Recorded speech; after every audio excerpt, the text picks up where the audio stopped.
ఓం స్థాపకాయ చ ధర్మస్య సర్వధర్మస్వరూపిణే అవతారవరిష్ఠాయ రామకృష్ణాయ తే నమః. జననీం శారదాం దేవీం రామకృష్ణం జగద్గురుం పాదపద్మం ప్రణమామి ముहुः. నమః శ్రీయతిరాజాయ ఏకానందూరయే చిత్సుఖస్వరూపాయ స్వామినే తాపహారిణే. సరే, ఇవాళ ప్రోగ్రామ్ లో స్వామీజీ రావడం లేదు, సేవ్యానందజీ రావడం లేదు. స్వామీజీ వారికి కొంచెం నడుంది ప్రాబ్లం గా ఉంది. ఆయన యాక్చువల్గా కలకత్తా కూడా రాలేదు.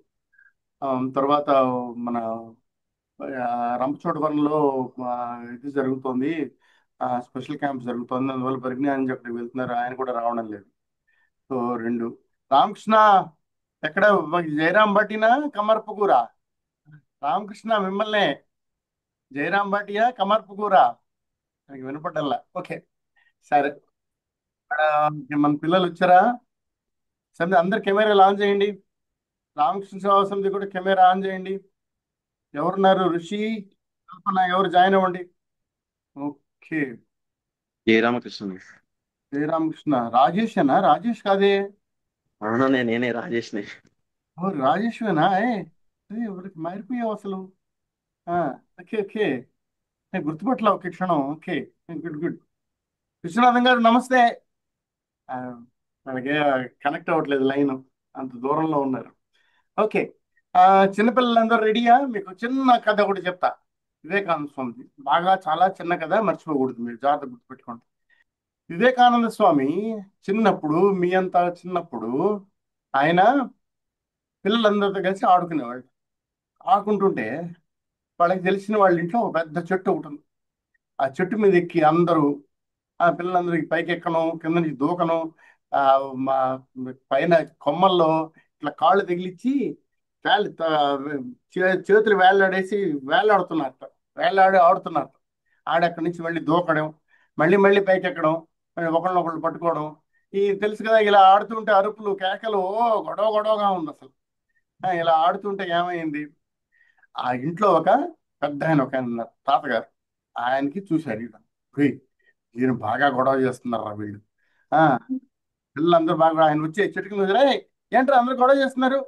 ఆ, గొడవ చేయద్దు, మానేసేయండి" అది ఇది అని అడిగితే, సరే సరే అండి, సరే అండి, ఒక్క నిమిషం అందరూ మానేసి. మళ్ళీ తాతగారు అడ్డు వెళ్ళగానే మళ్ళీ ఏమైంది? ఏం చేస్తారు పిల్లలందరూ? చెప్పండి. పిల్లలందరూ మళ్ళీ గోల, ఓ అరుపులు కేకలు, హడావుడు హడావుడు అవుతుంది. మళ్ళీ వచ్చారు. వచ్చి, రై ఏంట్రా అరుస్తున్నారు? ఆ చెట్టు మీద ఏమన్నా తెలుసా మీకు? ఆ చెట్టు మీద బ్రహ్మ రాక్షసు ఉంది. ఆ చెట్టు మీద ఎవరుంది? ఒక్క నిమిషం, సారీ, ఎక్స్ట్రీమ్లీ సారీ. ఆ, ఎవరు? జరుగుతున్న ఒక్క నిమిషం, నేను మళ్ళీ పనిచేస్తాను. అబ్బాయా?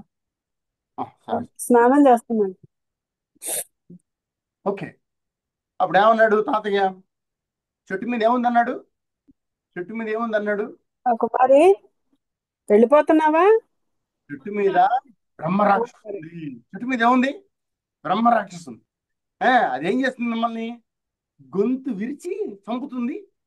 మీరు జాతకుండండి, చెట్టు ఎక్కద్దు, పండి అవతల పడినారు.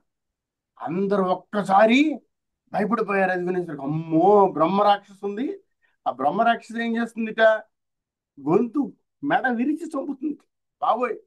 ఆ అది విని అందరూ భయపడిపోయి, అందరూ పారిపోతున్నారు అక్కడి నుంచి.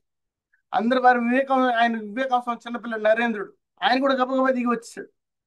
దిగి వచ్చిన తర్వాత మళ్ళీ ఆ పిల్లలందరినీ పిలిచాడు. రిటర్న్ రిటర్న్ అందరు పిల్లలందరూ పిలిచి, ఒరే బ్రహ్మ రాక్షసు లేదు, ఏమీ లేదు, రెండ్రా ఆడుకుందాం, రెండ్రా. మళ్ళీ అందరు మళ్ళీ చెడెక్కారు, మళ్ళీ ఆడుకుంటున్నారు. మళ్ళీ తాతయ్య చూశాడు. చూసారు ఇంతకంతా పారిపోయినట్టున్నారు, మళ్ళీ అందరు ఎక్కడి నుంచి వచ్చారు, మళ్ళీ మళ్ళీ వచ్చారు. ఎరా నేను చెప్పాను రా మీకు, ఆమె బ్రహ్మరాక్షసు ఉందని చెప్పానా లేదా? ఎందుకు మీరు వెళ్ళిపోరు? ఎందుకు ఇక్కడే ఉన్నారు? ఎందుకు? బ్రహ్మరాక్షసు వస్తుందిరా, మీద పడుతుందిరా. అప్పుడు నరేంద్రుడు ఆయనతో చెప్పాడు, తాత తాత, నువ్వు బాగానే చెప్పావు కానీ బ్రహ్మరాక్షసు కనుక ఉంటే ఈ పాటికే మమ్మల్ని చంపేసి ఉండేది కదా. కాబట్టి బ్రహ్మరాక్షసు లేదు. ఆ, అరే రెండు ఆడుకుంటారా అని చెప్పారు. మళ్ళీ అందరూ ఆడు. కాబట్టి ఏంటంటే పెద్దవాళ్ళు కనుక మనకి ఏమన్నా చెప్తే, అలాగే లేకపోతే మనని భయపెట్టే విషయాలు ఏమన్నా చెప్తే, ముఖ్యంగా తాతయ్య గారు ఏం చేశాడు, ఆయన భయపెట్టే మాట కూడా చెప్పాడు. ఈ భయపెట్టే మాటలన్నీ మనం జాగ్రత్తగా ఆలోచించాలి వీటి గురించి. ప్రతి దాని గురించి ప్రపంచంలో భయపడిపోకూడదు.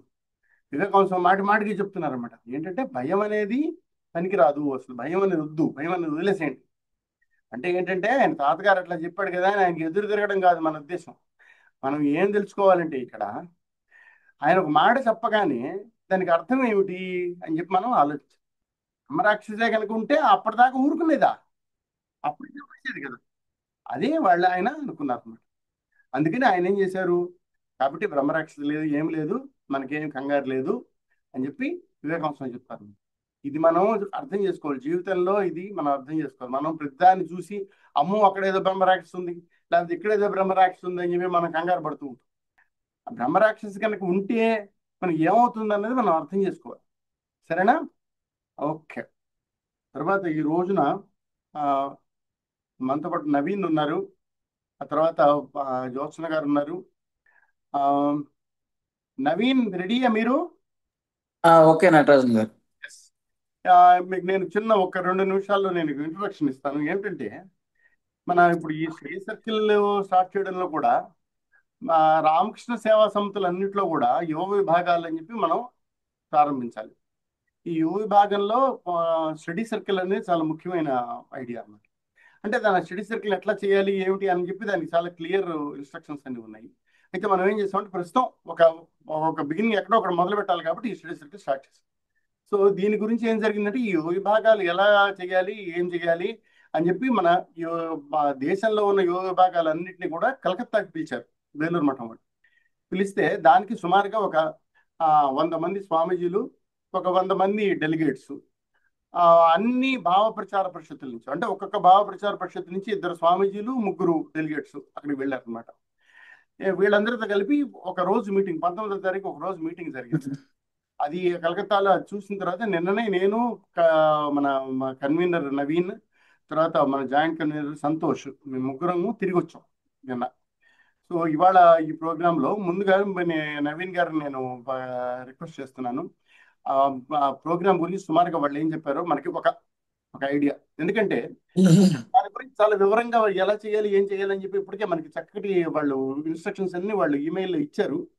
అయితే దాని గురించి మొత్తం మీద చాలా డీటెయిల్డ్గా డిస్కషన్ జరిగింది, చాలా బాగా జరిగింది. దాని గురించి నవీన్ గారిని చెప్పమని చెప్పి నేను. ఎస్ నవీన్. హలో.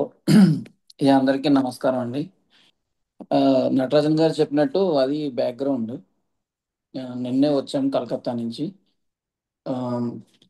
సో నేను అన్ని టాపిక్స్ మీద వాళ్ళు చెప్పిన దాని మీద కొద్దిగా హై లెవెల్గా చెప్పాలనుకుంటున్నాను, సో దట్ వాళ్ళు చెప్పింది అందరికీ చేరుతుందని. Importance of Yuva Vibhag and there various aspects అని చెప్పి ఫస్ట్ టాపిక్. 1981-82లో మనకి భావ ప్రచార భాగం ఏర్పడింది. అది అది కూడా వీరేశ్వరనాథ మహారాజ్ సలహా మేరకు అది ఏర్పడింది. వాళ్ళు అనుకున్నారు మఠాలు ఒకటే సరిపోవు, భావ ప్రచార పరిషత్తులు కూడా కావాలి, అప్పుడే ఇంకా బలం చేకూరుతుంది. ఫస్ట్ నుంచి రామకృష్ణ మఠాలకి హౌస్ హోల్డర్స్ ఎప్పుడు భాగస్వాములే అని ఒక ఉద్దేశంతో భావ ప్రచార సంఘంని 1981-82లో స్టార్ట్ చేయడం మొదలెట్టారు. అందుట్లో ఒక పాయింట్ కూడా ఉంది, యూత్ కూడా పార్టిసిపేట్ అవ్వాలి అని. కానీ యూత్ డౌన్ ద లైన్ ఒక 20 years 30 years చూసుకుంటే యూత్ అందులో పార్టిసిపేట్ అవ్వట్లేదు అని వాళ్ళు గ్రహించి సో యువ విభాగ్ కూడా పెట్టాలి అని వాళ్ళు నిర్ణయించుకున్నారు. సో ఈ యువ విభాగ్లో అంటే వాళ్ళు చెప్పడం ఏమిటంటే ఫస్ట్ గురు మహారాజ్ ఉంటారు, వాళ్ళ కింద ఆయన కింద మాంగ్స్ ఉంటారు, మాంగ్స్ కింద భావ ప్రచార సంఘం ఉంటుంది. కానీ ఆ భావ ప్రచార సంఘం కంటే ముందు యువతులు ఉండాలి, వాళ్ళు బిల్డింగ్ బ్లాక్స్ అని చెప్పి ఆ, నిర్ణయించారు వాళ్ళు.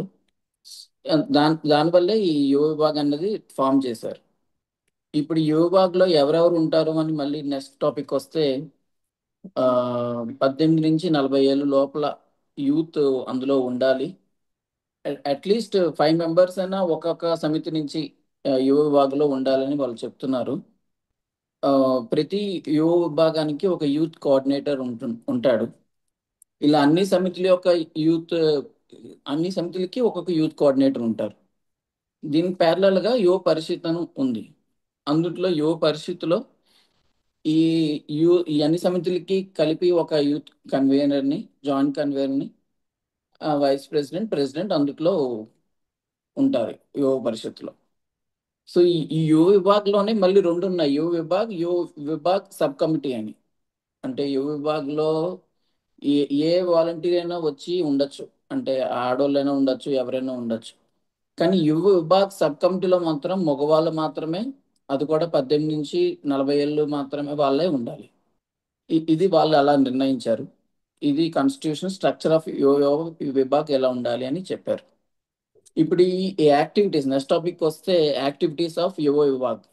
ఈ యాక్టివిటీస్కి వస్తే వాళ్ళు ఏం ఎదురు చూస్తున్నారంటే, యువ విభాగ్ ఏం చేయాలి అని వాళ్ళు ఏం ఎదురు చూస్తున్నారంటే, రెగ్యులర్గా స్టడీ సర్కిల్ అరేంజ్ చేయాలి అంటున్నారు సమితిలోనే ఈ యువ విభాగ్ ఎవరైతే ఉన్నారో వాళ్ళు 18 నుంచి 40 ఏళ్ళ మధ్యలో వాళ్ళని స్టడీ సర్కిల్కి అరేంజ్ చేయమంటున్నారు. ఆ స్టడీ సర్కిల్ ఎలా ఉండాలి అన్నది ఇప్పుడు నటరాజన్ గారు చెప్పినట్టు ఆ బెలూరు మఠం వాళ్ళు ఏమేమి చేయాలి స్టడీ సర్కిల్ అనేది చాలా డీటెయిల్డ్గా ఇచ్చారు స్టెప్స్ అన్ని. మేబీ అది తర్వాత గ్రూప్లో స్కాన్ చేసి కూడా పెడతాము. సో స్టడీ సర్కిల్ అరేంజ్ చేయాలంటున్నారు. ఏమైనా service activities like blood donation, planting trees, అన్నదానం అలాంటివి ఏమైనా చేయించమంటున్నారు. 2 ప్రోగ్రామ్స్ కాంపిటీషన్ స్కూల్స్లో అరేంజ్ చేయమంటున్నారు. ఆ, ఇంకెన్ని ఆ ఊరికి సంబంధించి ఇంకా ఆ నెసెసిటీ బట్టి ఏ సర్వీస్ యాక్టివిటీస్ ఉంటాయో అవన్నీ వీళ్ళు చేయాలి. But under the guidance of secretary. ప్రతి సమితికి ఒక సెక్రటరీ ఉంటారు కదా, వాళ్ళ గైడెన్స్, వాళ్ళ ఆమోదం మీదుగానే చేయాలి. యాక్చువల్గా ఫాలో అవుతున్నారు కదా, అంటే లేకపోతే నేను ఫాస్ట్గా చెప్తున్నానా, లేకపోతే అర్థమవుతుందా, నా మాట వినిపిస్తుందా? ఓకే. బాగానే ఉంది, బాగానే ఉంది, బాగానే ఉంది, వింటున్నాం. బాగానే ఉంది, ఫాస్ట్గా ఏం లేదు, బాగానే ఉంది, బాగానే ఉంది. సో వాళ్ళు ఈ యాక్టివిటీస్ ఎలా ఉండాలి అనుకుంటున్నారు ఈ విభాగ్లో. Youth coordinator. So youth coordinator, ప్రతి సమితికి ఒక యూత్ కోఆర్డినేటర్ ఉంటారు. వాళ్ళు ఆ, ఎక్కువగా టచ్లో ఉండాల్సింది యూత్ కన్వేయర్తోనూ, జాయింట్ కన్వేయర్తోనూ, లేకపోతే ప్రెసిడెంట్, వైస్ ప్రెసిడెంట్ వాళ్ళతో టచ్లో ఉండి, అంటే ఫస్ట్ బెలూరు మఠం నుంచి మన దగ్గరున్న మఠాలకు వస్తే సమాచారాలు, అక్కడి నుంచి యూత్ కన్వీనర్ లేకపోతే మన వైస్ ప్రెసిడెంట్ వాళ్ళకి వస్తుంది. వాళ్ళ దగ్గర నుంచి సమాచారం తీసుకుని ఏమేమి చేస్తూ ఉండాలి అని చెప్పి యూత్ కోఆర్డినేటర్ టచ్లో ఉండి ఆ యాక్టివిటీస్ ఇక్కడ వాళ్ళ సమితిలో చేయించాలి. అది యూత్ కోఆర్డినేటర్ యొక్క మెయిన్ రోల్. కోఆర్డినేట్ చేస్తూ ఉండాలి అన్ని యాక్టివిటీస్ ని, పైనుంచి కింద వరకు ఇలాగ సమాచారం తీసుకెళ్ళాలి, చేయించాలి. యూత్ కోఆర్డినేటర్, ప్రతి సమితికి ఒక యూత్ కోఆర్డినేటర్ ఒక రోల్. సో అలా ఇంకో roles and responsibilities of the member ashram. So ఇందాక మీతో అన్నట్టు సమితిలో ఆల్రెడీ ఉన్న మెంబర్స్ చాలా కీ రోల్ యాక్చువల్గా వాళ్ళు గైడెన్స్ ద్వారానే, వాళ్ళు అంగీకారంతోనే కింద యువ విభాగ్ పనిచేయాలి. యువ విభాగ్ సెపరేట్, ఆల్రెడీ సమితిలో ఉన్న మెంబర్ సెపరేట్ అని కాదు. సమితిలో ఉన్న సీనియర్ మెంబర్ సలహా మేరకు వాళ్ళ యొక్క ఆమోదం మీదుగానే యువ విభాగ్ పనిచేయాలి. అది చాలా క్లియర్ గా చెప్పారు. ఇద్దరు కలిసే వెళ్ళాలి, వాళ్ళు వేరు వీళ్ళు వేరు కాదు అని చెప్పారు. తర్వాత aims and objectives of the యువ పరిషత్. సో వీళ్ళకి ఎయిమ్ అండ్ ఆబ్జెక్టివ్ చెప్తున్నారు. ఏమంటున్నారంటే, ఎయిమ్ మనకి మఠం యొక్క ఎయిమే ఇక్కడ కూడా పెట్టారు. ఆత్మను మోక్షార్థం జగత్ హితాయచ, for one's own salvation and for the welfare of the world. ఈ యొక్క ఎయిమ్ తోనే యువ పరిషత్తులు పనిచేయాలి, ఈ యువ విభాగులు పనిచేయాలి అని చెప్తున్నారు. ఎయిమ్ అదొకటే చాలా క్లియర్ గా ఉంచమన్నారు. ఆబ్జెక్టివ్ వచ్చి యంగ్ పర్సనాలిటీని డెవలప్ చేయాలి, యూత్ ని అట్రాక్ట్ చేయాలి, వాళ్ళకి పర్సనాలిటీ డెవలప్ చేసే విధంగా యాక్టివిటీస్ చేయాలి అని చెప్పారు. ఇప్పుడే యువ పరిషత్ గురించి కూడా మాట్లాడుకున్నాం. Okay, roles and responsibility advisers, ఇప్పుడు దాని గురించి కూడా మాట్లాడుకున్నాం. సమితిలో ఉన్న వాళ్ళందరూ సలహా ఇవ్వాలి యూత్కి ఏం చేయాలన్నది. ఎస్. సో ఇదే మెయిన్ గా అయితే ఇదే. ఇది కాకుండా మనం ప్రతి సంవత్సరం అట్లీస్ట్ ఒకటో రెండో యూత్ కాన్ఫరెన్స్లు దగ్గరలో ఉన్న మఠాల్లో జరుపుకోవాలని చెప్పారు. ఆ యూత్ కాన్ఫరెన్స్ లో అప్పుడు దాకా అసలు సమితి ఏం చేసింది, యువతలు ఏం చేశారు అన్న ఒక ఇన్ఫర్మేషన్ అక్కడ మఠంలో సబ్మిట్ చేయాల్సి వస్తుంది. 2026 ఫిబ్రవరి లోపల బెలూరు మఠానికి కూడా ఆ డేటా కలెక్ట్ చేసి ఇవ్వాల్సి వస్తుంది అని చెప్పారు. అది డిఫరెంట్ రిపోర్ట్స్ అన్ని చెప్పారు అనుకోండి, అది ఇక్కడ అవసరం ఉండదు. కానీ మెయిన్ వాళ్ళ పర్పస్ యువత తగ్గిపోతుంది, యువత కార్యక్రమాలు చేయాలి, వాళ్ళు పాల్గొనాలి అని మెయిన్ గా చెప్తున్నారు. నటరాజన్ గారు, మీ ఇంకేమైనా ఉంటే మీరు యాడ్ చేయండి ఒకసారి. బాగుంది, అన్ని కవర్ అయ్యాయి.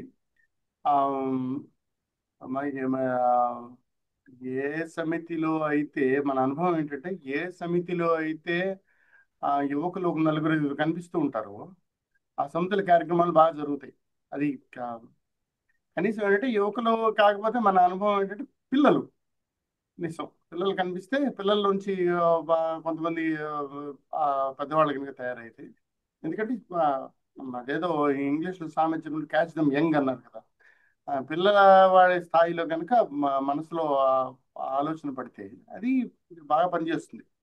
సరే, అది ఆ, దీనిలో ఏంటంటే మనకి వాళ్ళు ఈ స్టడీ సర్కిల్కి సంబంధించినంత వరకు స్టడీ సర్కిల్లో ఏం చేయాలి, ఏం ప్రార్థన చేయాలి, ఏమి చేయాలి, ధ్యానం ఒక సెషన్ ఒకటి పెట్టారు, ధ్యానం ఎలా చేయాలి, తర్వాత ఏమో ఏమి చదవాలి, ఇవన్నీ చాలా క్లియర్గా ఇచ్చారనమాట. తర్వాత ఈ స్టడీ దీనికి ఎవరు అటెండ్ అవ్వాలి అంటే మన టార్గెట్ గ్రూప్. ఇప్పుడు మీరు స్టడీ సర్కిల్ పెడతానంటే ఊరికనే దానికి ఎవరెవరు వచ్చేసి వెళ్తున్నారు అన్నట్టుగా కాకుండా, మనం టార్గెట్ చేయాలనుకున్న వయసులో ఉన్నవాళ్ళు, వాళ్ళు ఆ రకంగా ఉన్నవాళ్ళు ఉన్నారా లేదా, అది వాళ్ళు తెలుసుకోవాలని చెప్పి వాళ్ళు అనుకున్నారు అనమాట. అది ఒక ఇది ఉంది. సో ఇవన్నీ కూడా ఏంటంటే మనం యాక్చువల్గా ఇవన్నీ మనం ఒక కాగితం మీద రాసి మనం చదువుదాం మళ్ళీ, ఎందుకంటే నిన్ననే వచ్చాం కాబట్టి కొంచెం ఇవాళ వెంటనే ఇప్పటికిప్పుడు పొద్దున లోపల చెప్పలేము. కానీ అవి మనం క్లియర్గా తయారు చేసి చెప్దాము. సో ఇప్పుడు మనం స్టడీ సర్కిల్ ఏం చేస్తున్నాం దీన్ని కూడా ఆ ఫార్మాట్లో వాళ్ళు తీసుకెళ్ళడానికి ట్రై చేద్దాం.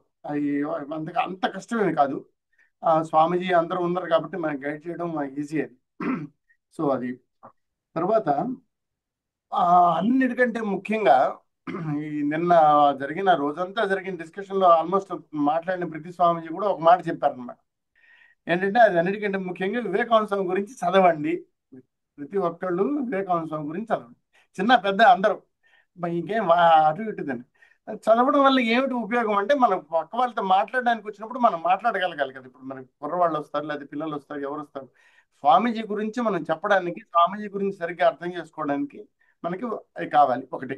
తర్వాత మనం పనిచేసేటప్పుడు ఏమైనా కనుక అనుమానాలు వస్తూ ఉంటాయి మాటి మాటికి. ఆ అనుమానాలు ఎలా తీరుతాయి? స్వామీజీ వారు మనకేంటే ఆల్మోస్ట్ ఏ పని ఎలా చేయాలన్న దాని గురించి స్వామీజీ వారు చాలా వివరంగా చెప్పారు. అది స్వామీజీ వారిని చదివితే మనకి తెలుస్తుంది. నిన్న అదే అనమాట, నిన్న ఉదయమే మేము అక్కడ నుండి అందరం మాట్లాడుకుంటూ ఉంటే, ఏమి చాలా అన్నిటికంటే ముఖ్యమైన విషయం ఏమిటి అని అడిగితే, అన్నిటికంటే ముఖ్యమైన విషయం ఏంటంటే స్వామీజీ గురించి చదవడం అన్నిటికంటే ముఖ్యమైన విషయం. అదే ఆ డిస్కషన్లో మళ్ళీ వచ్చిందన్నమాట. సో అది కూడా జరుగుతుంది. సో అది బేసిక్. ఇంకొక ఐడియా ఏంటంటే, ఇప్పుడు ఇందాక స్టడీ సర్కిల్ గురించి చెప్పిన తర్వాత దీనిలో అందరూ జాయిన్ అవ్వచ్చు, అందరూ జాయిన్ అవ్వాలి. దానిలో ఏం అనుమానం లేదు. మా ఏమంటారు, వివేకానంద స్వామి గురించి మాట్లాడడం, ఆమ్, ఆ, ఆ, దానిలో కూడా ఏంటంటే వాళ్ళు ప్రత్యేకంగా ఒకటి రెండు పుస్తకాలు ముందుగా సజెస్ట్ చేశారు. అంటే వాటిని బేస్ చేసుకుని ముందుకు వెళ్ళమని. Say for example my India the India eternal, నా భారతం అమర భారతం, అలాంటి పుస్తకాలు వాళ్ళు ప్రిస్క్రైబ్ చేశారు. ఒక పుస్తకం కూడా ఇచ్చారు, యాక్చువల్గా ఇంగ్లీష్ పుస్తకం, మనందరం చూసిన పుస్తకం అది. దాన్ని చదవమని, దాని నుంచి చేయమని చెప్పారు. సో ఇవి మీ బేసిక్గా నిన్న జరిగినది. ఇంకా ఉదయం 8:30 నుంచి రాత్రి 9:30 దాకా జరిగింది ఆ మీటింగ్. కంటిన్యూస్గా ఏమి ఖాళీ ఎక్కడ ఒక మా పావు గంట కూడా ఖాళీ లేదు దాంట్లో. మధ్యలో భోజనానికి ఒక గంట వదిలిపెట్టి మిగతా అంతా ప్రోగ్రామ్ జరిగింది. వాళ్ళు అన్ని చాలా క్లియర్గా చెప్పారు. అవన్నీ డాక్యుమెంట్స్ అన్ని మన దగ్గరికి వచ్చాయి. సో దాని గురించి మనం మళ్ళీ వివరంగా మళ్ళీ మాట్లాడుకుందాం ఒకసారి. సో ఇంతవరకు అయిన తర్వాత ఇప్పుడు 11:30 అవుతోంది. నేను ఈ రోజున మన అక్కయ్య జ్యోత్స్నాన్ని కూడా మాట్లాడమన్నాను. జ్యోత్స్న గారు మాట్లాడింది. లక్ష్మి గారు ఉన్నారు, లక్ష్మి గారిని కూడా ఒక 5 నిమిషాలు మాట్లాడమని నేను కోరుతున్నాను ఇవాళ. ఆ, వివేకానంద స్వామి గురించి మీ ఇష్టం, మీ నచ్చిన వివేకానంద స్వామి గురించి ఏదైనా సరే ఆ, మాట్లాడండి. ముందుగా జ్యోత్స్న అక్క మాట్లాడిన తర్వాత నమస్తే. ఆ వివేకానందుడు అని మనం తలుచుకుంటూనే మనకి మెయిన్ గుర్తొచ్చేది ఏకాగ్రత. ఆ ముఖ్యంగా యూత్ విషయం ఆలోచిస్తే ఏకాగ్రత అనేది చాలా ముఖ్యమైంది. ఆ చిన్నప్పటి ఇన్సిడెంట్స్ కానీ లేదు, ఆయన పెరిగిన తర్వాత యూత్ లోకి వచ్చిన తర్వాత కూడా ఆ ఏకాగ్రత అంటే ఫస్ట్ మనకి గుర్తొచ్చేది వివేకానందుడే. మనకి ఏకాగ్రత లేకపోవటం అనేది గనక ముందు తెలుసుకుంటే తర్వాత ఏకాగ్రత గురించి తెలుస్తుంది. సపోజ్ పిల్లలందరినీ మనల్ని చిన్నప్పుడు కూర్చోబెట్టి ఒక 10 నిమిషాలు కళ్ళు మూసుకొని కూర్చోమంటే ఎన్ని ఆలోచనలు వచ్చి ఉంటాయో. అంటే పిల్లలకి రాకపోవచ్చు కానీ ఒక యూత్ లోకి వచ్చిన తర్వాత ఫ్రెండ్స్ గురించో, తల్లిదండ్రుల గురించో, లేకపోతే కాలేజ్ గురించో, క్రికెట్ గురించో, ఇలా రకరకాలు అంటే వాళ్ళ వాళ్ళ మనోభావాలను బట్టి ఆ అవి వస్తూ ఉంటాయి. ఇది యాక్చువల్ గా వివేకానందులు ఏం చెప్తారంటే ఒక ఏకాగ్రత అనేది ఉంటే ఏదైతే మనం సాధించాలనుకుంటామో ఆ ఫుల్ జ్ఞానం అనేది ఏకాగ్రత వల్లే మన సొంతం అవుతుంది. అంటే జ్ఞానం సంపాదించడానికి మార్గం వచ్చి ఏకాగ్రతే అని చెప్తుంటారు. ఆ అంటే ఒక పని చేసేటప్పుడు పూర్తిగా మన కాన్సన్ట్రేషన్, మన ఏకాగ్రత అంతా దానిపైనే ఉండాలి. సపోజ్ ఇప్పుడు మనలో నేను ఒక చోట ఎక్కడో నేను అనే ఒక బుక్ కూడా చదివాను. ఆ బుక్ లో ఏంటంటే చాలా మంది పిల్లల్ని ఈ రోజు మామూలుగా బ్రష్ చేస్తుంటాం కదా డైలీ, ఆ బ్రష్ చేసుకునే బ్రష్ కలర్ ఏంటి అని అడిగారట. కానీ చాలా మంది చెప్పలేకపోయారట. అంటే మనం రోజు చేసి రొటీన్ గా చేసే పనులు కూడా ఒక పని చేస్తూ ఇంకో దాని గురించి ఆలోచిస్తుంటాం. అలా కాకుండా పూర్తిగా ఏ పని చేస్తే అది ఎంత చిన్న పనైనా సరే పూర్తిగా దానిలో లీనమై గనక చేయగలిగితే దాన్నే ఏకాగ్రత అని అంటారు. ఆ కొన్ని ఏంటంటే ఇప్పుడు మనం క్లాస్ రూమ్ లో ఉంటారు. సో ఆ పిల్లవాడికి ఏదైనా క్రికెట్ అంటే బాగా ఇష్టం అయితే క్లాస్ లో పాఠం మానేసి ఆ యాక్షన్ చేస్తుంటాడు, బ్యాటింగో బౌలింగో చేస్తున్నట్లుగా యాక్షన్ చేస్తుంటాడు. మా క్లాస్ లో ఒక అమ్మాయి ఉండేది, అంటే డిగ్రీకి వచ్చిన తర్వాత ఆ అమ్మాయికి తిండి గోల, ఎప్పుడు తిండి గురించి ఆలోచిస్తుంటది. అప్పుడే టిఫిన్ చేసి కాలేజ్కి వచ్చి ఉంటది. ఫస్ట్ పీరియడ్ లోనే బాక్స్ ఓపెన్ చేసి చూసేది అనమాట వాళ్ళ అమ్మగారు ఏం పెట్టారు అనేది. ఇక పీరియడ్ కి మధ్యలో వచ్చి ఎంతో కొంత దాన్ని టేస్ట్ చేసేది అనమాట. అంటే మనం మన మనం చేసే పని పైన కాన్సన్ట్రేషన్ లేకుండా ఆ మన ఇష్టాల పైన, అంటే మనం అనుకున్న దానిపైన, అంటే దీనికి అలా రకరకాలుగా ఉంటాయి కదా.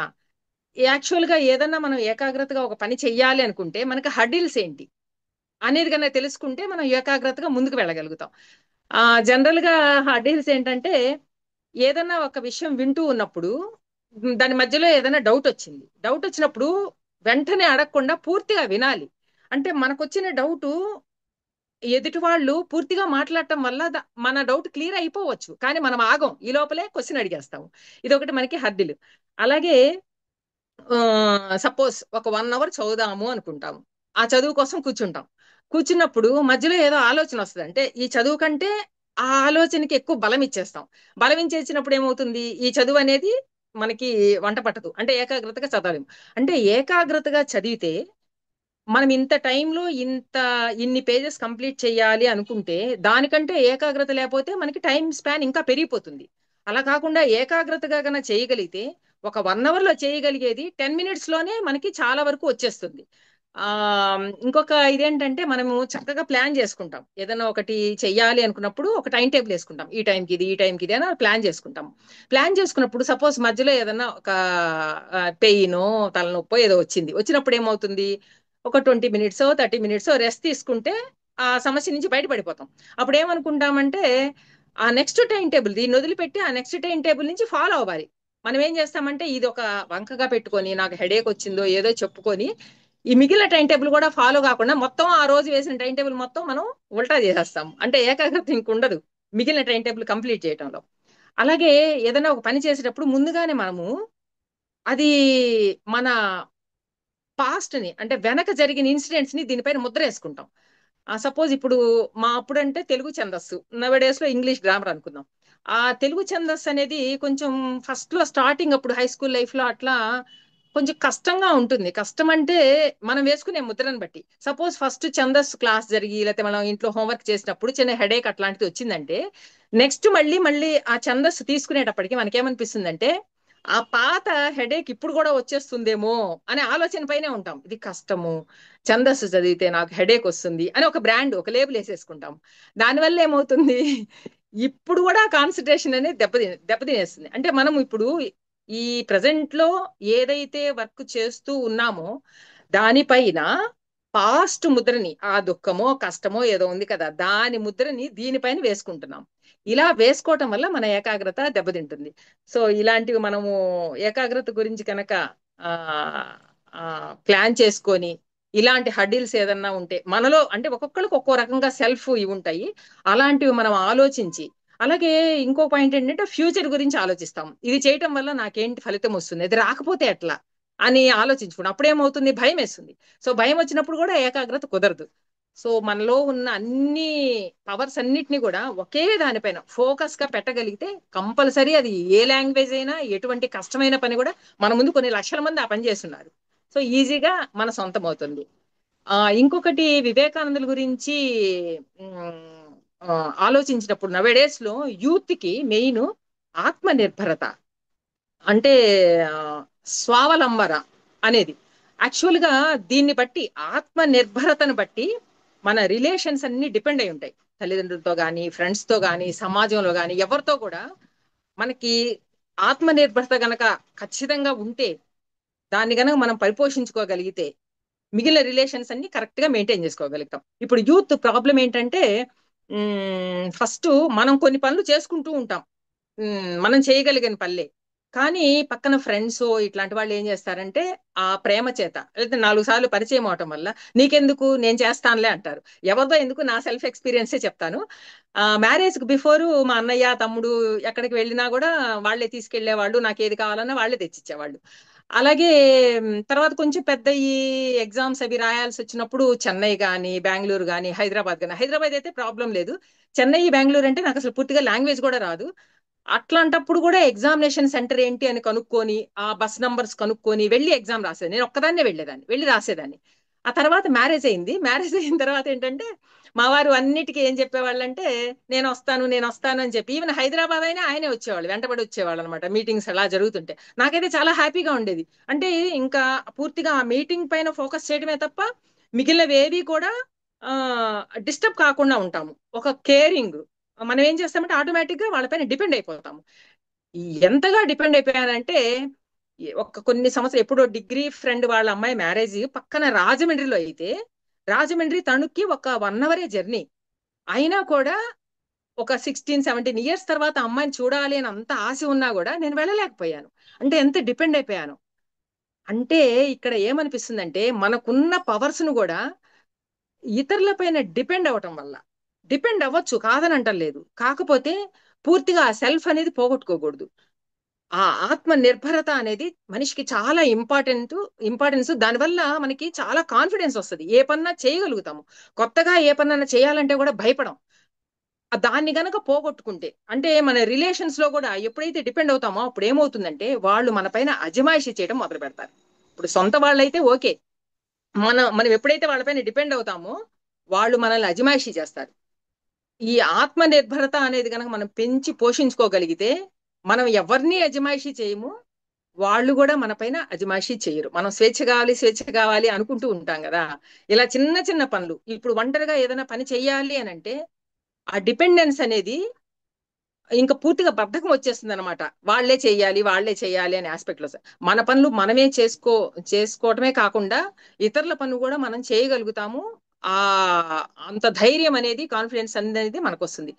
వివేకానందుల గురించి ఆయన జీవిత చరిత్రలో గనక చూస్తే, ఆయన ఎంత కాన్ఫిడెన్స్ గా, అసలు తనకి పరిచయం లేని ఫీల్డ్ లో కూడా ఆయన వెళ్ళి విన్ కాగలిగారు.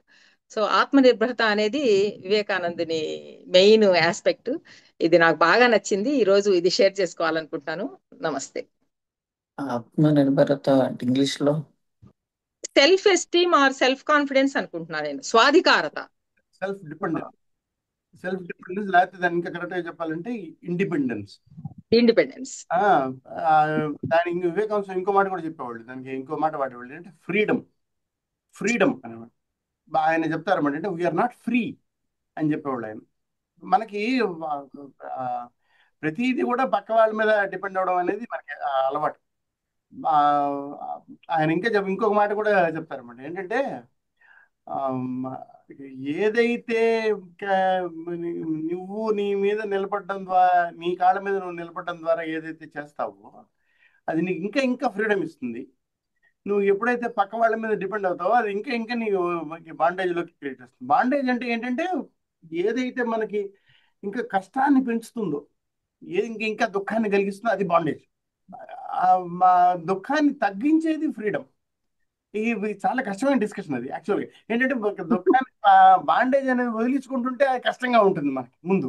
ఇదేంటి, నేను వాడి మీద డిపెండ్ అయితేనే ఈజీగా ఉంది కదా, హాయిగా ఉంది కదా. ఎవరి మీద డిపెండ్ అవ్వకుండా ఉండడం అనేది ఈజీగా ఉంటుంది అన్నది ఏంటంటే ప్రాక్టీస్ మీద వస్తుంది. దట్ ఈస్ రెండు పరస్పరం వ్యతిరేకంగా కనిపిస్తూ ఉంటాయి. ఏది ఏమైనా సరే వివేకానంద చాలా బ్యూటిఫుల్గా చెప్తారు దాని గురించి, ఆయన వదలరు దాన్ని. అది బాగుంది. Very nice discussion. Thank you so much అక్క. మహాలక్ష్మి గారు నమస్తే. ఓకే, మీరు మీ కాసేపు మాట్లాడండి ప్లీజ్. నమస్తే అండి. జై శ్రీరామకృష్ణ.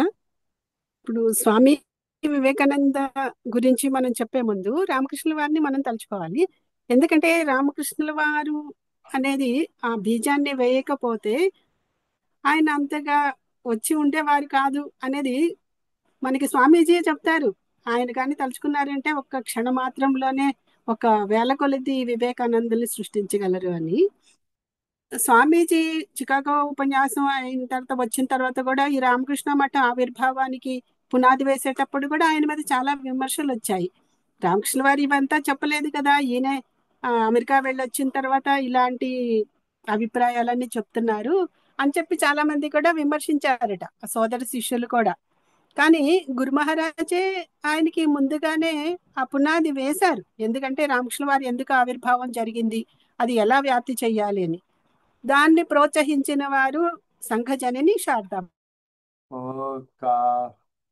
కనెక్షన్ అమ్మ చెప్పండి. రామకృష్ణ మఠం ఆవిర్భావం చేసినప్పుడు రామకృష్ణ వారే స్వయంగా చెప్పారట, నువ్వు నీ తల మీద నన్ను పెట్టుకొని ఎక్కడికి తీసుకుని వెళ్తావో అక్కడికి నేను వస్తాను అని. అందువల్ల ఇప్పుడు బేలూరు మఠానికి అంత ప్రాచుర్యం ఎందుకు వచ్చింది, ఆ శాఖలో మనం అందరం కూడా ఒక చిన్న చిన్న సంస్థలుగా ఎంత మనం అభివృద్ధి చెందాము అనేది అంతటికి కూడా మూల కారణం బేలూరు మఠం. ఇప్పుడు స్వామీజీ యొక్క ఆశయాన్ని మనం తీసుకున్నామంటే ఆత్మనో మోక్షార్థం జగద్హితాయచ. ఇప్పుడు రామకృష్ణ మఠ ఆవిర్భావానికి కూడా మొదటిగా ఉండే లక్ష్యాలు ఏంటంటే ఫస్ట్ అన్నదానం ఉండాలి, తర్వాత విద్యాదానం, జ్ఞానదానం. ఆ సింబల్లో కూడా మనకి అవే కనిపిస్తాయి. ముందు కర్మ, భక్తి, జ్ఞానము అనేవే కనిపిస్తూ ఉంటాయి. స్వామీజీ కూడా ఒకటే చెప్తారు కదా, ఎందుకంటే ఆకలితో కడుపు మాడే వ్యక్తికి మనం జ్ఞానాన్ని బోధిస్తే ఆయన వినిపించుకోరు. అందువల్ల మనం ఏంటంటే వాళ్ళకి కావలసిన ఒక ఇంపార్టెంట్ అయింది ఏంటి అనేది అవి తీర్చడానికి ముందు మనం ప్రయత్నం చేయాలి. కాబట్టి వాళ్ళకి భోజనం పెట్టాలి అంటారు. అలాగే స్వామీజీ చెప్పేది 3H ఫార్ములా అందరూ ఫాలో అవ్వాలి అని చెప్తారు. అంటే head to think, heart to feel, hands to work. ఇప్పుడు కొంతమంది ఉన్నారంటే హెడ్ టు థింక్ ఆలోచిస్తారు, ఫీల్ అవుతారు, కానీ వాళ్ళు ముందుకొచ్చి ఏదన్నా పని చెయ్యాలి అనుకున్నప్పుడు వాళ్ళల్లో ముందుకు వచ్చే ధైర్యం ఉండదు. స్వామీజీ అదే చెప్తారు. ఇప్పుడు జ్యోత్స్న గారు చెప్పినట్లుగా భయం అనేది ముందు ఉండకూడదు అనేది. ఒక సమస్య వచ్చినప్పుడు, అవరోధాలు వచ్చినప్పుడు వాటిని ఫేస్ చేయగలిగిన శక్తి మనకి రావాలి. అలా ఫేస్ చేయకుండా ఇప్పుడు ఒక భోజనానికి కూర్చున్నప్పుడు ఎలాంటి కష్టం లేకుండా ప్రతిరోజు కూడా మనకు కొంచెం ముందు భోజనం వచ్చేస్తుంటే అది కష్టపడడానికి ఏం జరిగింది అనేది కూడా మనకి తెలియకుండా పోతుంది. అప్పుడు భవిష్యత్తులో కూడా ఆ వ్యక్తికి అంత ఉత్సాహమైన జీవితం అనేది ఉండదు కదా. అలా కాకుండా ఒక కష్టంతో నిర్మించుకోగలిగినప్పుడు ఆ జీవితానికి కూడా ఒక అర్థం ఉంటుంది. ఇప్పుడు ఒక సూర్య భగవానుడు ఉన్నాడు, ఆకాశంలో మేఘాలన్నీ ఏమీ లేకుండా ప్రకాశవంతంగా ఉన్నప్పుడు అది చూసినప్పుడు మనకి అంతగా అనిపించకపోదు. కానీ ఒక చీకట్లు కమ్ముకున్న తర్వాత ఒక్కసారిగా ఆ సూర్యుని వెలుగు మనం చూసామంటే అది ఒక ప్రకాశవంతంగా ఉంటుంది. అందువల్ల స్వామీజీ కూడా ఒకటే చెప్తారు, you can do anything and everything, take the whole responsibilities on your own shoulders అంటారు. అంటే నేను ఒక్కడనే కదా, నేనేం చేయలేను కదా, నేనే లేదా నేను ఒక్కడిని చేసినంత మాత్రాన ఏమైపోతుందిలే అని చెప్పి ప్రతి వాళ్ళు అనుకుంటే ఆ సమస్య అనేది కూడా ముందుకు వెళ్ళదు. స్వామీజీ ఎంతసేపు చెప్పేది కూడా కష్టాలని ఎదుర్కోవాలి, ఒక సమస్యని పరిష్కరించడానికి ముందుకు వెళ్ళాలి. అది ఒక్కరు కావచ్చు, ఒక్కరు వెళ్ళినప్పుడు ఇంకా సంఘం అంతా కూడా ముందుకు రావచ్చు, లేదా ఒకసారి ఫెయిల్ అయిపోయినా కూడా దాని గురించి బాధపడొద్దు అంటారు స్వామీజీ. ఎందుకంటే నాకు సముద్రం అంటే చాలా ఇష్టం అంటారు స్వామీజీ. ఎందుకంటే సముద్ర కెరటాలు ముందుకు వస్తూ ఉంటాయి, కానీ అవి నేల తాకేటప్పటికి అవి కింద పడిపోతూ ఉంటాయి. కానీ అంతటితో ఆగకుండా మళ్ళీ ఇంకొక సముద్ర కెరటం అంతకంటే ఎక్కువగా వస్తుంది. అలాగే మనలో కూడా ఏంటంటే ఒక సమస్య వచ్చినప్పుడు భయపడ్డామంటే మనం కిందకు వచ్చి అలా అణిగిపోకుండా ఇంకా మళ్ళీ ఇంకొక కెరటం లాగా రావడానికే ప్రయత్నం చెయ్యాలి అంటారు స్వామీజీ. స్వామీజీ అనే ఆ విగ్రహాన్ని మనం చూసినప్పుడే మనకి ఒకటే ఒక ఒక శక్తి, ఆ కళ్ళల్లో ఒక ఉత్సాహము అనేది మనకు కనిపిస్తూ ఉంటుంది. అలాగే ఏంటంటే ఆంజనేయ స్వామిని చూసినప్పుడు కూడా అదే భావన కలుగుతూ ఉంటుంది. ఆ మాతాజీ కూడా అదే చెప్తారు కదా, శారదమ్మ కూడా ఆ రోజుల్లో ఆంజనేయ స్వామి అలాగా ఎలా అయితే వెళ్ళారో ఇప్పుడు కూడా స్వామి వివేకానంద అలాగే వెళ్ళారు. ఇప్పుడు ఏంటంటే ఇంకా ఆ స్వామి హనుమంతుల వారైతే ఆయన స్వశక్తితో, దైవ బలంతో, రామనామంతో ఆ సముద్రాన్ని ఈదారు. కానీ స్వామీజీ అయితే ఆ వాళ్ళు తయారు చేసిన షిప్పుల్లోనే వెళ్ళి వాళ్ళ ముందే ఆయన ధైర్యంగా మాట్లాడగలిగారు. అప్పటి వరకు భారతదేశం అంటే ఉన్న చిన్న చూపు కూడా పోయి అప్పటి నుంచి భారతదేశం వైపు చూడడం మొదలు పెట్టారు విదేశీయులు కూడా. అంత శక్తి స్వామీజీకి వచ్చింది. ఇప్పుడు మనం రామకృష్ణ మఠ ఉద్యమంలో ఇంత శాఖోపశాఖలుగా విస్తరించిన తర్వాత మనం కూడా ఆ శాఖలో ఒక చిన్న చిన్న కొమ్మలాగా ఉన్నాము. అందువల్ల మనం కూడా ఏంటంటే మన శక్తి మేరకు మనం ఎంతవరకు చేయగలం. ఎందుకంటే స్వామీజీ ఒకటే చెప్తారు, మందలో ఒకరుగా ఉండకూడదు, వందలో ఒకరుగా ఉండడానికి ప్రయత్నం చేయాలి అంటారు. అలా ప్రయత్నం చేయాలంటే మనం హర్డల్స్ ఎదుర్కోవాలి. ఆ ఎదుర్కొన్నప్పుడే ప్రతి వ్యక్తి కూడా వాళ్ళల్లో ఉన్న నైపుణ్యాన్ని బయటికి తీసుకొని రాగలుగుతారు.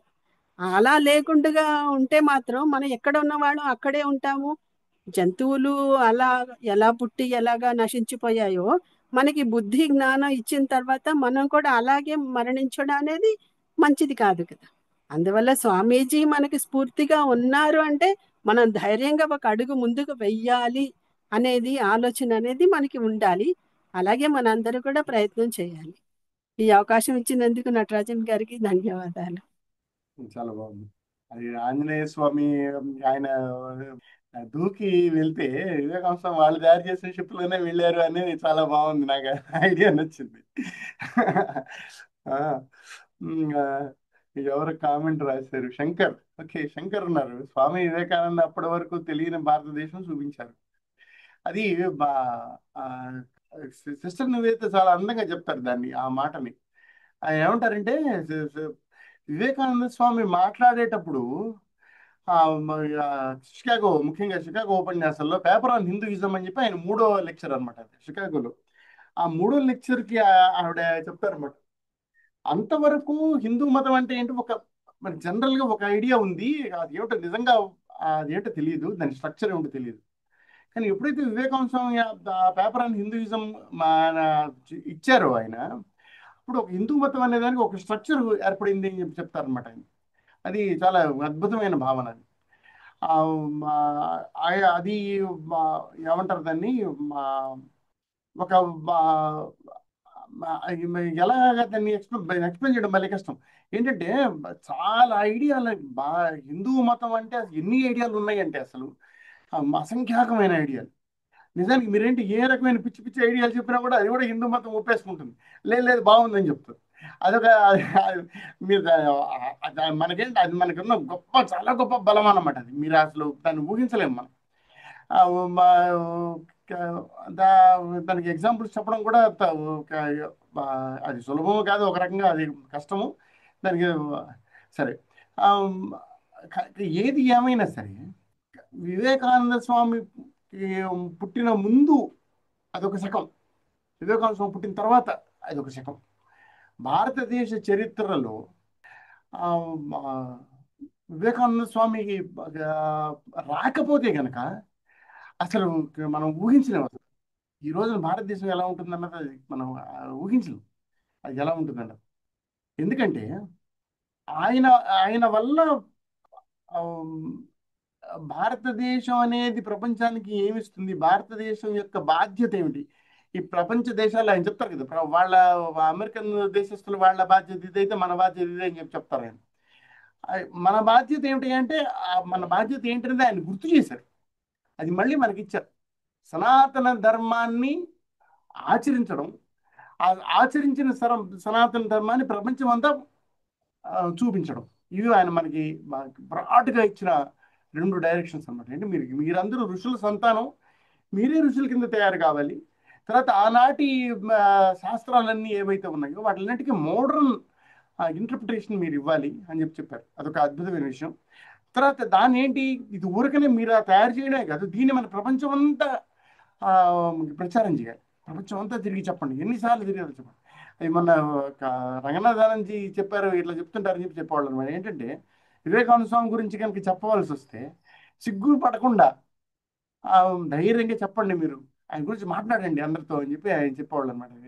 హైదరాబాద్ వెళ్ళినప్పుడు బోధమాయన స్వామి చెప్తున్నారు అనమాట, రంగనాథానందజీ మాతో రెగ్యులర్గా ఇట్లా చెప్పేవాళ్ళు అని చెప్పి. అది వింటే ఒకసారి ఆశ్చర్యం వేస్తుంది అనమాట. నిజం మాట్లాడితే మనము ఒక 30 ఏళ్ళు 40 ఏళ్ళు వివేకానంద స్వామితో తిరిగినా కూడా ఎక్కడన్నా గబుక్కున్న వివేకానంద స్వామి గురించి కోట్ చేయాల్సి వస్తే కొంచెం అనుమానం వస్తుంది, ఇప్పుడు చెప్పచ్చా వివేకానంద స్వామి గురించి, వీళ్ళందరూ ఇక్కడ ఎవరెవరో ఉన్నారు అని చెప్పి. కానీ అది కాదు, వివేకానంద స్వామి గురించి చెప్పాలి, ఎంత వీలైతే అంత చెప్పాలి. ఎందుకంటే ఆయన ఆయన వల్లనే మనకి ప్రపంచం మారుతుంది, ప్రపంచం నడుస్తుంది. ఓకే, అది ఇంకొక 10 నిమిషాలు ఎవరున్నారు? ఈ వేణి గారు మా పిల్లలు ఎవరైనా పిల్లల చేత ఏమైనా చెప్పించండి ఒక పద్యం శ్లోకం. ఎస్, నట్రాజ్, చెప్పు అక్క, చెప్పక్క. శంకర్ గారు ఏదో కొన్ని ఎగ్జాంపుల్స్ చెప్తానని మెసేజ్ పెట్టారు ఏది ఈ ఏది? టాపిక్ పైన. ఎస్ ఎస్ ఎస్, చూస్తున్నా. ఎస్, శంకర్ గారు ప్లీజ్. ఓకే, లాస్ట్ లో వేణి గారు లాస్ట్ లో చెప్పిద్దాం మన పిల్లల చేత. శంకర్ గారు 5 minutes for you, camera on చేయండి. స్వామి వివేకానంద నేను ఇందాక అన్నట్లుగా విదేశీయులకి లేదా మన దేశంలోని వారికి కూడా మాటకొస్తే ఎవరికీ తెలియనటువంటి, అప్పటిదాకా ఎవరికీ తెలియనటువంటి ఒక భారతదేశాన్ని ప్రపంచానికి, భారతదేశంలో ఉన్నటువంటి భారతీయులకి కూడా పరిచయం చేశారు. ఎలా పరిచయం చేశారు అని చెప్పి నటరాజన్ గారి దగ్గరికి ఉదాహరణలు చెప్పడం కూడా కొంచెం. అయితే రేపటి నుంచి మనం చూస్తే దసరా జరుపుకోబోతున్నాం. దానికి ఒక నాంది ప్రస్తావన వేసింది ఒక మహానుభావుడైతే దక్షిణేశ్వరంలో, అలాగే బేలూరులో దాన్ని విస్తరించింది స్వామి వివేకానంద. ఆ మాట చెబుతూ ఆయన శక్తి ఎలా వస్తుంది, ఇప్పుడు ఆంజనేయ స్వామి వారి సముద్రాన్ని లంఘించినట్టు, లేదా వానరులంతా కలిసి ఈ సముద్రంలో సేతువు నిర్మించి దాటినట్టు మనం ఏం చేయగలం, మనం అసలు అంత పెద్ద పనులు చేయాలి, మనం ఇంకా చిన్న స్థాయిలో మన పనులు మనం చేసుకోవాలి అనేటటువంటి విషయాన్ని ఆయన ముందు అడిగినప్పుడు ఆయన ఒక మాట చెప్పారు. దాన్నే మేము మేనేజ్మెంట్ లో మేము ఒక లైన్ కింద చెప్తాం, you are the CEO of your life. ఈ 10 రోజులు కూడా ఉత్తర భారతదేశంలో ఆ బ్రహ్మచారిణి అమ్మవారి దగ్గర నుంచి సిద్ధిదాత్రి వరకు 9 రోజుల పాటు 9 నామాలతో 9 రూపాలతో మనం చేసుకుంటూ ఉంటే, దక్షిణ భారతదేశంలో మరికొన్ని 10 పేర్లతో, మరికొన్ని 10 రూపాయలతో మనం చేస్తూ ఉంటాం. ఏదేమైనప్పటికీ మనం చేసేది అమ్మవారి యొక్క ఆరాధన. అది అమ్మ ఎలాగైనా ఏ రూపంలోనైనా నువ్వు భావించవచ్చు అని ఆదిశంకరాచార్యుల వారు ఒక శ్లోకాన్ని ఉటంకిస్తూ ఆయన మాట చెబుతారు. భవానిత్వం దాసే అంటే దానికి ఒక ఉదాహరణ చెప్పారు. మయి వితల దృష్టిం సకరుణ అనేటువంటి పాదానికి వ్యాఖ్యానం చెప్తూ వివేకానంద ఏం చెప్పారంటే, ఒక భక్తుడు భవానీ త్వం అంతే, ఆ రెండే తెలుసు అతనికి సంస్కృతంలో అని చెప్పి ఊరుకున్నాడు.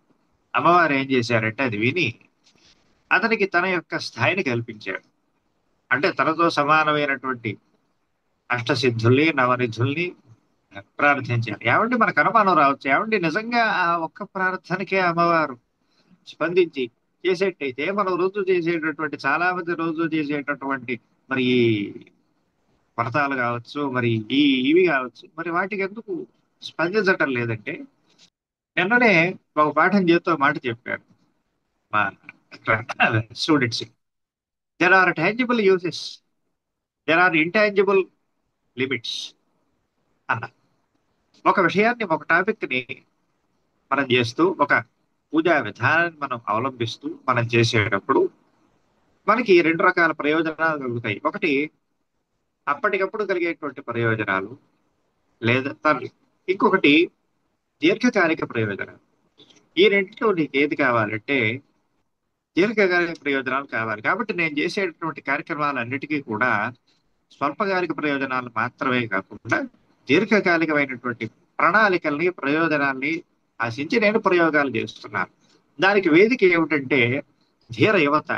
దుర్గామాతని ఆరాధిస్తే మీకు శక్తి ఉత్పన్నం అవుతుంది, లేదా మీ శక్తి మీరు తెలుసుకుంటారు.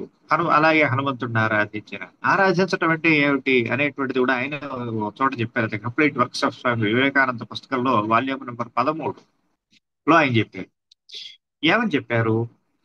నువ్వు ఏ దేవతా స్వరూపాన్ని అయితే, ఇప్పుడు నేను చెప్పినటువంటి రెండు దేవతా స్వరూపాలు ఏవైతే ఉన్నాయో వాటిని ఆరాధించడం ద్వారా, చక్కగా గుడికి వెళ్ళడం ద్వారా, చక్కగా ఒక నలుగురితో కలవటం ద్వారా నీ యొక్క నువ్వు ఆ దేవత యొక్క మంచి లక్షణాలని నువ్వు ఆపాదించుకోగలగాలి. అది నేను చెప్పినటువంటి ఉత్సవాలు జరుపుకోవటం అనేటువంటి దానిలోని ముఖ్య ఉద్దేశం అంటారు. అంటే ఏమిటనమాట? కేవలం ఆరాధించటం అంటే ఒక పూజ చేసి నైవేద్యం పెట్టి మాత్రమే కాకుండా ఆవిడ యొక్క గుణం ఏమిటి, ఆవిడ ఎలా ప్రవర్తించారు అనేటువంటి దాన్ని ఈ సందర్భంగా నేను తెలియజేసేది ఏమిటంటే, ఈ 9 రోజుల ప్రసంగాలలో నేను నటరాజన్ గారికి మొన్న ఎప్పుడు చెప్పినట్టు గుర్తు నాకు. ఈ 9 రోజుల ప్రసంగాలలో అసలు ఆవిడ యొక్క 9 రూపాయల విశిష్టత ఏమిటి, దాన్ని మనం నిత్య జీవితంలో మనం ఎట్లా అన్వయించుకోవచ్చు అనేటువంటి దాన్ని ఒక 9 వీడియోలుగా చేస్తున్నాను, 10 వీడియోలు. ఇప్పుడు ఇందాక ఆ పేరులోనే ఉంది, నేను పరమచారిణి దగ్గర నుంచి, శైలపుత్ర దగ్గర నుంచి సిద్ధిదాత్రి దాకా. అంటే ఈ 9 రోజులు చేస్తే నీకు సిద్ధి వస్తుంది అని ఆ పేరుతోనే చెప్పినప్పుడు మనం దాన్ని ఎందుకు పట్టించుకోకుండా మనం వదిలేసాం. స్వామీజీ వివేకానంద వారు, అలాగే స్వామి బోధమయానంద వారి ప్రోగ్రామ్స్ లో కూడా నేను మనం చూస్తే రైజ్ అండ్ షైన్ అనే ప్రోగ్రామ్ జరిగింది. కొంతకాలం పాటు ఒక ప్రసారం జరిగింది. అది ఇప్పుడు యూట్యూబ్ లో కూడా చూడొచ్చు కావాలంటే. ఒక ఇంటర్వ్యూ పద్ధతిలో ఆయన చెప్పడం జరిగింది. చెబుతూ ఈ ప్రయోజనాలన్నీ కూడా ఇవి మన దగ్గరే కాకుండా యువతకి తెలియాలి, యూత్కి తెలియాలి, ఇప్పుడు పిల్లలకి తెలియాలి. ఎందుకంటే వాళ్ళు ఏదో చేస్తున్నా అనేటటువంటి ఒక భ్రమలో, ఒక దీంట్లో, అంటే వాళ్ళు ఎందుకు చేస్తున్నా అనే ఒక ప్రశ్న, మొట్టమొదటి ప్రశ్న పిల్లలు అడిగేటువంటిది, ఎవరైనా అడిగేది, మనం ఎందుకు చేస్తున్నాం. ఉదాహరణ ఒకడు, నేను ఎంబీఏ క్లాస్ చెబుతున్నాను కాబట్టి నేను చెబుతున్నాను, నేను ఎంబీఏ ఎందుకు చేస్తున్నావు అని అడుగుతాం.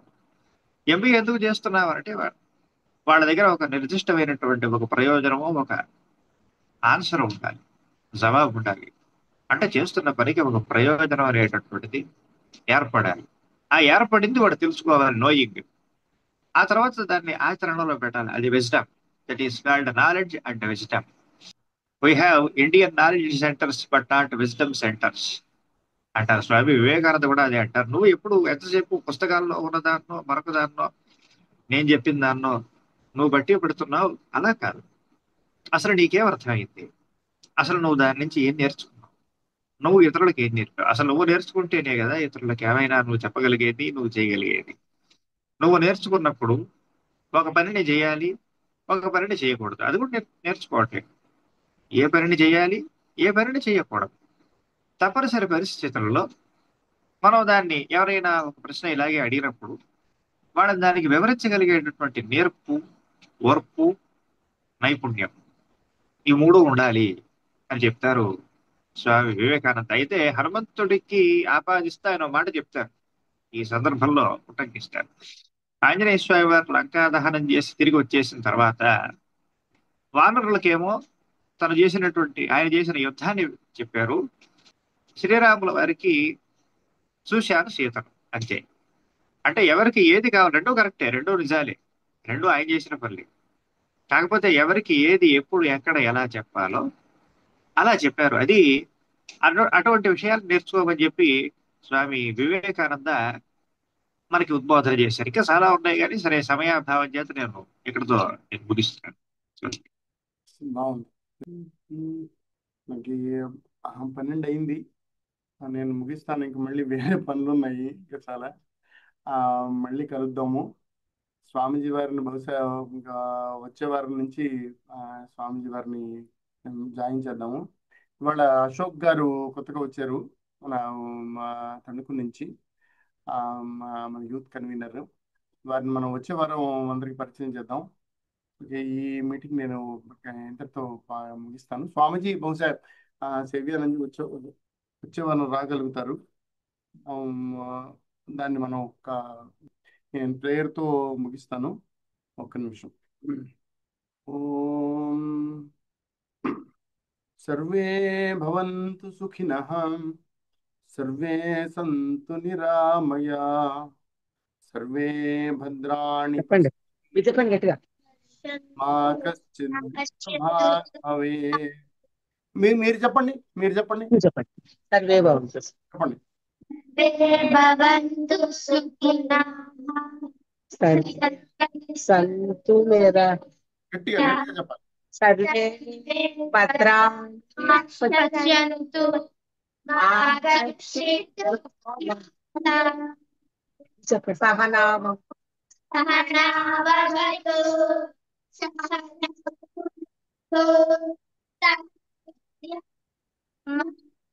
ద్విషాంసః.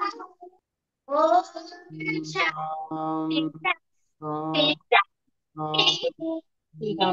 జయ శ్రీ జయ జయ శ్రీ శారదాంబాకి జయ జయ శ్రీ స్వామి వివేకానంద జయ జయ జయ శ్రీ భగవానికి జయ జయ శ్రీ సత్యకి జయ జయ శ్రీ ఆడియో కట్ అవుతుంది. జై జై శ్రీ గోదావరి మాయికి జై, జై శ్రీ కృష్ణ మాయికి జై. ఓకే, మనం వచ్చేవారం మళ్ళీ కలుద్దాం. అంతవరకు సెలవు. నమస్తే. ఎక్కువ మంది జాయిన్ చేయండి. వచ్చే వారం విశ్వనాథం గారు కూడా వచ్చేస్తారు అనుకుంటా తిరిగి. ఇంకా ఎక్కువ మందిని జాయిన్ చేయడానికి ప్రయత్నం చేద్దాం. స్వామీజీ వారు కూడా ఉంటారు. ఓకే, నమస్తే.